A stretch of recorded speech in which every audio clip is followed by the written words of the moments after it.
नमस्कार, नव भारत लाइव देख रहे हैं आप और मैं हूं आपके साथ अनिकेत कुमार झा।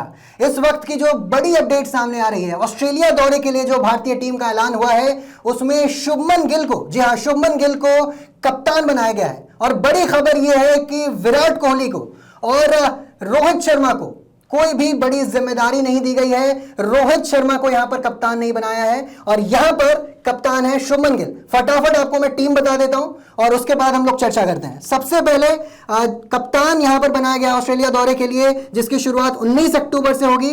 कप्तान बनाए गए हैं शुभमन गिल। रोहित शर्मा इस टीम में जरूर हैं, लेकिन कप्तान के तौर पर नहीं, एक खिलाड़ी के तौर पर। उसके बाद विराट कोहली आते हैं। श्रेयस अय्यर को बड़ी जिम्मेदारी दी गई है। श्रेयस अय्यर यहां पर उप कप्तान होंगे। अक्षर पटेल ऑलराउंडर के तौर पर खेलेंगे। केएल राहुल एक पहले विकेट कीपर ऑप्शन के तौर पर टीम स्क्वाड में रहेंगे और नीतीश कुमार रेड्डी को जगह दी गई है। हार्दिक पांड्या नहीं है यहां पर, नीतीश कुमार रेड्डी के लिए एक सुनहरा मौका एक तरीके से देखा जा रहा है। उसके बाद वाशिंगटन सुंदर अपने ऑलराउंडर प्रदर्शन से जलवे बिखेर सकते हैं। उसके बाद कुलदीप यादव, उसके बाद हर्षित राणा तेज गेंदबाज, मोहम्मद सिराज, अर्शदीप सिंह, प्रसिद्ध कृष्णा। जसप्रीत बुमराह नहीं है। जसप्रीत बुमराह, ये भी एक बड़ा सवाल खड़ा हो जाता है। जसप्रीत बुमराह को जगह नहीं दी गई है। ध्रुव जुरैल आपके यहां पर दूसरे विकेटकीपर बल्लेबाज के तौर पर खेलेंगे, दूसरे विकेटकीपर के तौर पर टीम में शामिल रहेंगे। उसके बाद यशस्वी जायसवाल भी इस टीम का हिस्सा है। तो जो सबसे बड़ी खबर और जो सबसे बड़ा सवाल यहां पर उठ रहा है कि शुभमन गिल को यहां पर कप्तान बनाया गया है। रोहित शर्मा को कोई जिम्मेदारी नहीं दी गई है, कप्तान नहीं बनाया गया है। इस पर चर्चा करने के लिए हमारे साथ जुड़ चुके हैं क्रिकेट एक्सपर्ट लखन। बहुत स्वागत है लखन आपका। जी शुक्रिया अंकित। अच्छा लखन, मैं ये जानना चाहूंगा कि ये जो टीम अनाउंसमेंट हुई है इसमें शुभमन गिल को यहां पर कप्तानी की जिम्मेदारी दी गई है, रोहित शर्मा को कोई भी जिम्मेदारी नहीं दी गई है। तो किस तरीके से देखते हैं क्या इंडियन टीम एक बदलाव जो कहते हैं ट्रांजिशन पीरियड में जा रही है, क्योंकि वर्ल्ड कप बहुत करीब है? जी अनिकेत, जिस हिसाब से अपने ट्रांजिशन वर्ड के उसके मुझे ऐसा ही लग रहा है कि भारतीय टीम जो है वो ट्रांजिशन के ऊपर जा रही है। और जैसे हमने देखा है कि जैसे विराट कोहली और धोनी को जैसे धीरे धीरे करके तीनों फॉर्मेट का कप्तान बना गया, वैसे ही अभी शुभम गिल को भी भारतीय टीम एज अ फेस देख रही है। तो और जैसे आपने पहले देखा कि उनको पहले T20 का बनाया गया था, बाद में फिर अभी टेस्ट का परमानेंटली बना दिया गया है 2025 की जो सीरीज़ हुई थी, और अभी सीधा ODIs में भी उनको कप्तान बना दिया गया है। मुझे लगता है कि एज एन क्रिकेट फैन थोड़ा शॉकिंग डिसीजन है, क्योंकि रोहित शर्मा इतना अच्छे से कर रहे थे कप्तानी, और जो अपने लास्ट टूर्नामेंट देखा था ICC चैंपियंस ट्रॉफी में कि रोहित शर्मा ने कप्तानी की थी और टूर्नामेंट जीता था, अपराजित रहे थे टीम। तो इस हिसाब से देखा जाए, और अभी एक साल के बाद में ये बड़ा एक सीरीज़ हो रही है इसी साल, तो इसमें पूरा टीम का ही अगर बदलाव कर दिया है तो मेरे हिसाब से थोड़ा शॉकिंग है एज एन क्रिकेट फैन। लेकिन अगर BCCI की ओर से देखा जाए तो मुझे ऐसा लगता है कि BCCI 2027 के वर्ल्ड कप को लेकर देख रही है और वर्ल्ड कप के हिसाब से ही टीम का चयन किया गया है। बिल्कुल। और यहाँ पर देखिए बात की जाती है गौतम गंभीर की, एक यंग ब्रिगेड के साथ वो जाना चाहते हैं, जैसे कि T20 में भी हमने देखा है। अभिषेक शर्मा को वहां पर वो लेके आए, वहां पर भी शुभमन गिल को जगह दी गई, कई युवा सितारे वहां पर लाए गए। अब कहीं ना कहीं ये देखा जा रहा है कि ODI में भी उसी तरह का माइंडसेट देखने को मिल रहा है, उसी तरह की सोच के साथ जा रहे हैं। तो क्या ये सोच कितनी सही है, क्योंकि वर्ल्ड कप बहुत करीब है।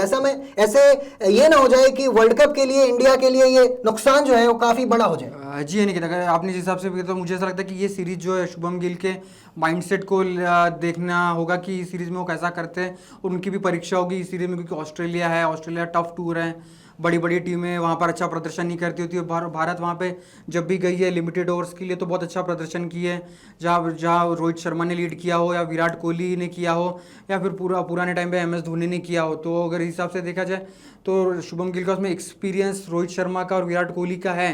तो शुभम गिल के लिए ये भी देखना होगा कि इन दोनों का एक्सपीरियंस वो कैसे यूटिलाइज करते हैं और खुद के क्या टैक्टिक्स रहेंगे। तो ये सब चीज़ों को लेके ये जो टूर है शुभम गिल के लिए बहुत इंपॉर्टेंट रहेगा।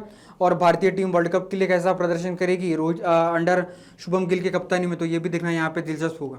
बिल्कुल। जिक्र किया आपने महेंद्र सिंह धोनी का, उस सवाल पर भी आएंगे, लेकिन उससे पहले एक तरफ बात करते हैं रोहित शर्मा की। एक ऐसा कप्तान जिसने आपको हाल ही में कई सारी उपलब्धियां दिलाई, उसके दम पर आपने कई सारे अचीवमेंट्स हासिल किए। तो वहीं दूसरी तरफ शुभमन गिल, एक युवा चेहरा, युवा सितारा कप्तान के तौर पर, बड़ी जिम्मेदारी।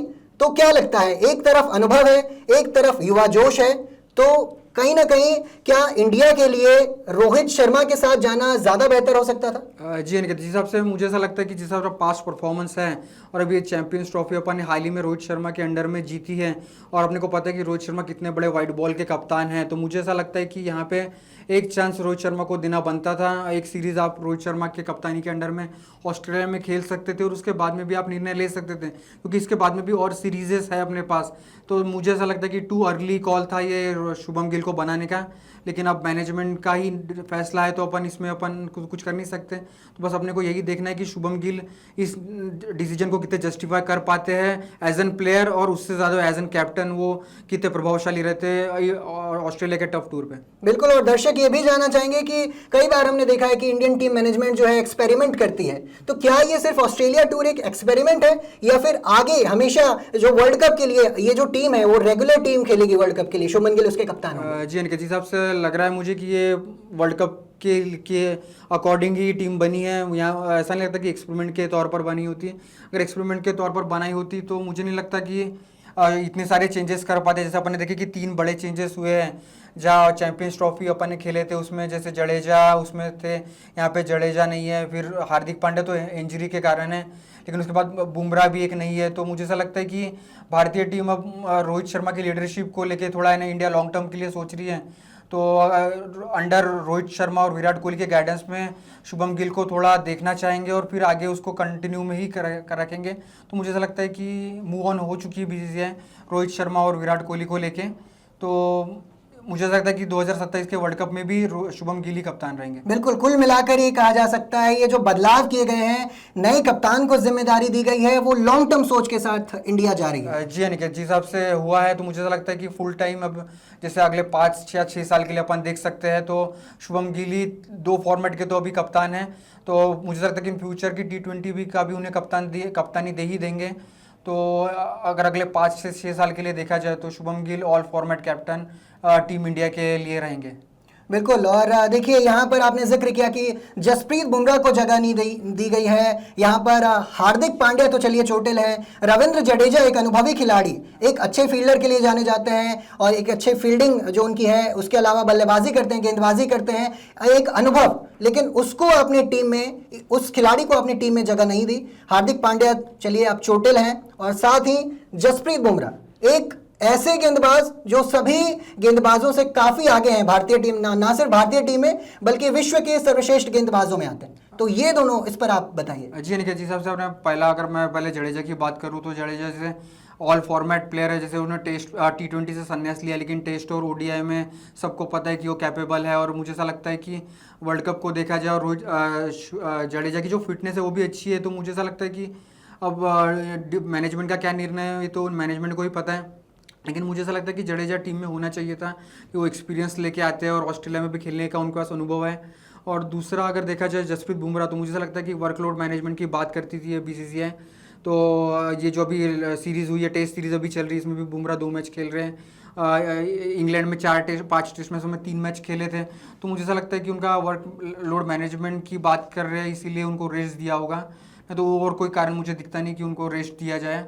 तो बात की जाए, मुझे लगता है तीसरा एक चीज़ मुझे लगता है मोहम्मद शामी के बारे में भी शायद BCCI भूल गई है या तो फिर उनसे भी मूव ऑन हो चुकी है, क्योंकि मोहम्मद शामी भी चैंपियंस ट्रॉफी खेले थे और उनका चैंपियंस ट्रॉफी में भी अच्छा ही परफॉर्मेंस था, लेकिन उनको भी कंसिडर नहीं किया जा रहा है। जैसे यंग बॉलर्स को खिला रहे, हर्षित राणा हो गया, अक्षदीप हो गया। तो मुझे ऐसा लगता है कि ये जो वर्ल्ड कप को ध्यान में रखते हुए टीम इंडिया पूरा यंग ब्रिगेड के साथ में उतरने वाली है।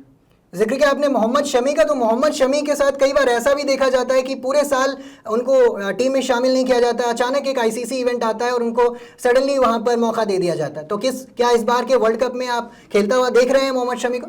जी अनिकेत, मेरे हिसाब से अगर उनकी फिटनेस सही रही तो जिस हिसाब से वो बॉलर है और जिस हिसाब से उनका प्रदर्शन रहा है 2 वर्ल्ड कप में, अगर उनकी फिटनेस साथ देती तो मुझे ऐसा लगता है कि उनको वर्ल्ड कप लेके जाना चाहिए, ताकि साउथ अफ्रीका में वर्ल्ड कप है। पेसर्स के लिए बहुत अच्छा रहता है, जैसे जोहानिसबर्ग हो गया, सेंचुरियन हो गया, पेसर्स के लिए मदद रहती है। और मोहम्मद शमी का अनुभव है, तो अगर वो सब कुछ सही रहता तो मुझे ऐसा लगता है कि उनके अनुभव का फ़ायदा उठाना चाहिए और उनको वर्ल्ड कप के लिए लेके जाना चाहिए। बिल्कुल, और एक समय था कि महेंद्र सिंह धोनी, वो साल 2007 की बात है, सचिन तेंदुलकर उस समय एक उभरते हुए नहीं बल्कि एक पूरी तरीके से सचिन तेंदुलकर एक ऐसे खिलाड़ी बन चुके थे दुनिया में जिनका सिक्का चलता था, बोलबाला था। उन्हें कप्तान नहीं बनाया गया 2007 के T20 वर्ल्ड कप में। भले ही फॉर्मेट अलग है, लेकिन वो जो कॉन्टेक्स्ट की हम बात करते हैं, काफ़ी कॉन्टेक्स्ट काफ़ी हद तक सेम है। सचिन तेंदुलकर वहाँ पर कप्तान नहीं थे, एक युवा खिलाड़ी महेंद्र सिंह धोनी के कंधों पर जिम्मेदारी दे दी गई और उस वर्ल्ड कप को भारत ने जीता। तो क्या लगता है कि शुभमन गिल भी कुछ ऐसा ही करिश्मा करेंगे? एज एन क्रिकेट फैन मैं तो चाहूँगा कि शुभम गिल भी वर्ल्ड कप जीते, लेकिन मुझे ऐसा लगता है कि अभी अपन कह नहीं सकते कि वर्ल्ड कप को अभी भी 1-1.5 साल टाइम है।